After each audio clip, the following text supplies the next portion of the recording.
Kapag may pusang natutulog sa opisina o mismong lugar na pinagtatrabahuhan, ayon sa paniniwala, nagdadala ito ng swerte at positibong enerhiya sa may-ari at sa buong workspace.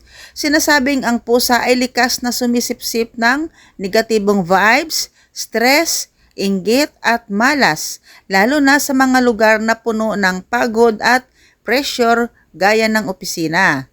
Kapag pinili ng pusa na matulog mismo sa inyong mesa o malapit sa inyo, ibig sabihin daw nito ay komportable at balanse ang enerhiya sa lugar na iyon.